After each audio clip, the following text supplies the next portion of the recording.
What if I told you the U.S. Senate just did something right? Something that actually helps working Americans, not corporate executives, not career bureaucrats, but the people who pour your coffee, park your car, cut your hair, and serve your meals. On May 20th, 2025, with zero Democrat opposition, the Senate passed the No Tax on Tips Act. That's right, guys. Unanimous consent, no backroom fights, no party line drama, just common sense legislation with massive implications. And here's the kicker. This bill didn't just come from the usual suspects. It came from the President Donald J. Trump, and it's delivering on a key campaign promise that the media mocked. This isn't about taxes. It's about dignity and the kind of work that's been overlooked for decades. It sends a clear message to every server, bartender, and salon worker in this country. Washington finally sees you because the man of the people made them. But how does this bill work? Who qualifies? What's next in the House? And why is this such a defining moment for Trump's America First economic agenda? Let's go ahead and get into it.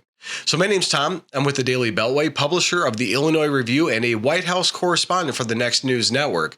And the Senate just handed President Trump one of his biggest domestic wins yet. The No Tax on Tip Act passed unanimously. It's hard to read. So this bill that Trump just unveiled on the campaign trail in 2024, promising that workers who rely on tips who could keep every penny tax-free. In Nevada, he told a crowd, "Your tips will be 100% yours." The crowd, they went wild. And now that promise is one step closer to reality. And I did restaurants most of my life, and we had servers and bartenders, and we would have to disclose the credit card tax tips and the cash tips. They would have to disclose it. And if they made too much, we had to take money out of their check to cover the tax liability for it. This is insane. But let's go ahead and check out the moment where Trump laid it out during the campaign. Let's check it out. In the coming weeks and months, we will pass the largest tax cuts in American history, and that will include no tax on tips, no tax on Social Security, no tax on overtime. It's called the One Big Beautiful Bill, and it will be the biggest bill ever passed in our country's history. It will include the biggest tax cuts, regulation cuts, military supremacy, and just about everything else. We will cut more than $1 trillion in wasteful and unnecessary spending. And in the next fiscal year, it'll all be done. We're going to have something that you won't even believe. We will end inflation, slash prices. We've already ended inflation, raise wages, and give you the greatest economy in the history of the world. That's already happening. With our tax bill, the average family's take-home pay will be at least $5,000 more than it was just a couple of months ago. So what's actually in this legislation? S-129, known as the No Tax on Tip Act, lets tip workers deduct up to $25,000 in tips from their federal income taxes. That includes cash tips, card payments, even checks, basically anything earned in a traditionally tipped job. We're talking waiters, bartenders, hairdressers, valets, and the literal backbone of our service economy.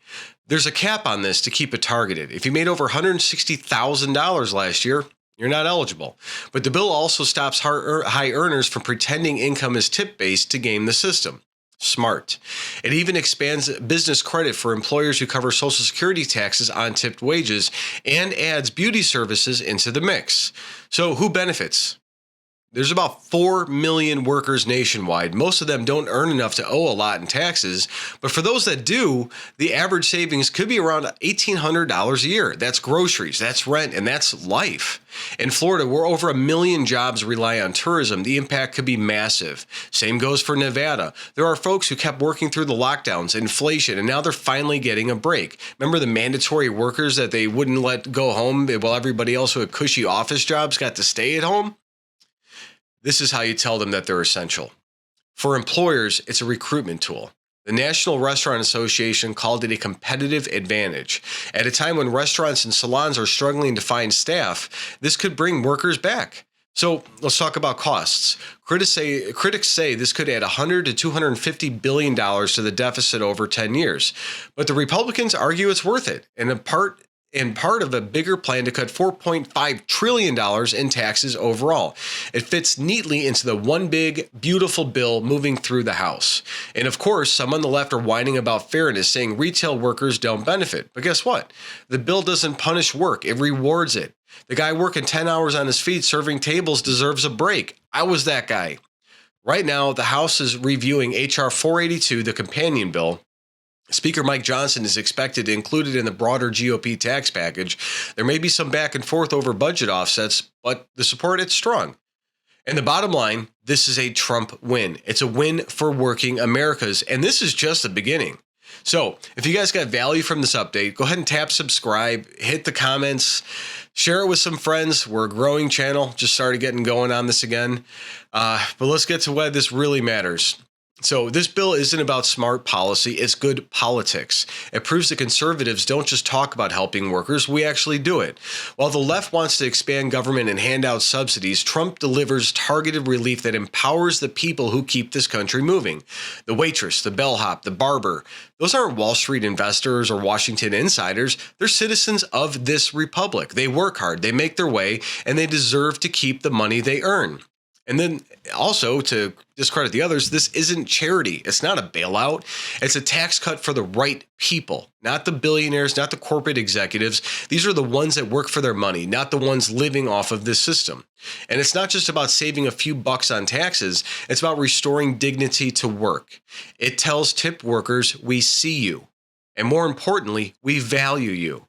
And this is what America First looks like in action. Common sense, results-driven leadership that puts workers first. If the House does its job and this becomes law, it will be a defining moment in the new Trump economy. And guys, I want to keep it going. This is what I voted for. I don't know about you. Let me know in the comments. God bless.